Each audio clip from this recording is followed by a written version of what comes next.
I waited and waited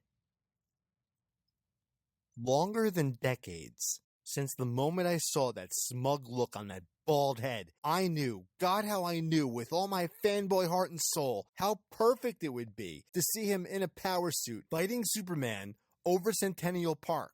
Then I watched actor after actor be cast as Lex Luthor, but never Billy Zane. Now I try to be an upbeat guy, hopeful, like Superman.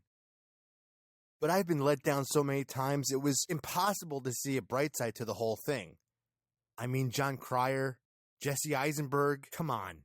I was left constantly thinking, how could they go with this off-brand casting when the genuine article is right there? Just always right there.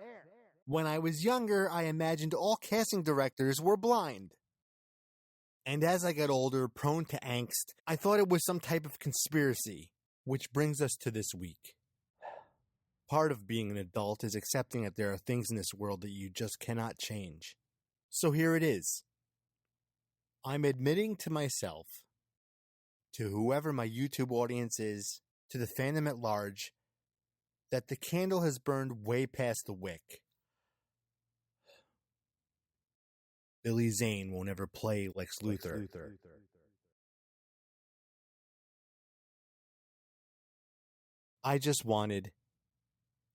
I needed to get that off my chest. So that's it. That's the video. Take care of yourself. Read comics. Just kidding. I might not be the most exciting guy on YouTube, and while everything I said was true, I'm never going to leave you with such a boring video. Billy Zane's a bit of an anomaly in Hollywood, having shared his talent for so long through so many genres, yet he's only seen as like a niche actor rather than a legend. How many niche actors you know have been in one of the biggest movies of all time? Of course I'm talking about James Cameron's Titanic. Speaking of which, ever since the movie's release, DiCaprio has gotten the lion's share of the spotlight. Does he deserve it? That's not for me to say. What I can say with absolute certainty is that any given story, with heroes and villains, no matter how big or small, are only as interesting as their villain. Now, to be fair and honest, Billy Zane has proven he's capable of playing an interesting villain. More than once, actually. Which is why I wanted to see him play Lex Luthor so badly.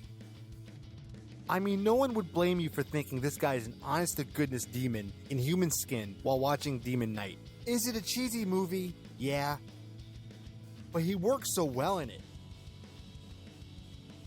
He has this deep baritone and cool demeanor that add to his ability to menace, which really would have come in handy if he ever played Lex Luthor. I guess. This considerably good actor has an invaluable tool at his disposal, and that's the fact that he has range. You know who doesn't have range? The supposed biggest box office draw of the modern age, the Croc. If that one-trick pony could be so much in demand, then someone like Billy Zane deserves better. Better from Hollywood. For all the times he gave them better than they expected him to. Which is something the Croc never does, but that rant belongs in another video. Zane deserves a meaty role, to showcase his acting chops, and solidify his legend. Well, the most obvious way for that to happen is for Zane to find himself cast in Christopher Nolan's next period piece. But that's boring. And boring is not what I do here. Some might turn up their nose at a comic book movie role, especially in a post-Endgame world. The thing is, they can reignite public interest in actors, and lead to roles that the Academy finds award-worthy. Zane is no stranger to the superhero genre either. In the wake of Batman '89, he played pulp comic hero The Phantom, a movie panned by critics and fans in the 90s. Which could mean getting him to step back into the comic book movie realm may take some doing. Something like offering up an exciting role, unlike anything he's ever played before, could appeal to the artistic actor in him. Although it should be noted that this guy is almost 60 years old. He's probably not going to want to put on a rubber suit or go through the hassle of putting his body through the paces to look a certain way.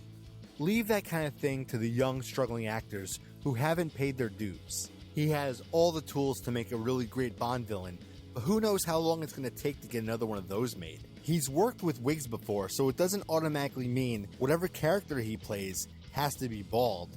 In a post-Secret Wars, soft rebooted mainline MCU, he could play Norman Osborn, and he can do it while rocking a completely comic book accurate wig.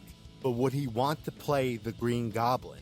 There's a big question mark there, and speaking of question marks, the James Gunn DCU is bound to need its own Riddler at some point, right? I mean, it seems obvious. Even though I love his domino mask and spandex look, Zane would look great in Edward Nygma's suit, tie, and cane outfit. And then there's Gorilla Grodd, who I'm sure Gunn's gonna want to get to eventually. Billy Zane would be perfect as that character's voice, if he wants to voice a character. Each of these would be great choices, with various degrees of excitement. However, none of them would be the greatest, most exciting choice. For my money, if he's not going to play Lex, there's only one other character Billy Zane would be perfect for.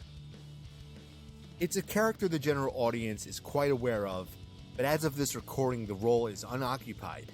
He's known for being a bit of a goody two-shoes, but in recent comic books he's been written a bit more complex.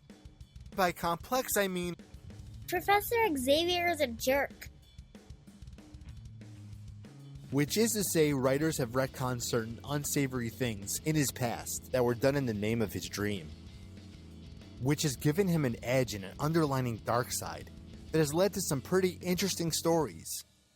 Personally, I love Xavier as the polar opposite of Magneto, a virtuous man who wants to make the world a better place for everyone.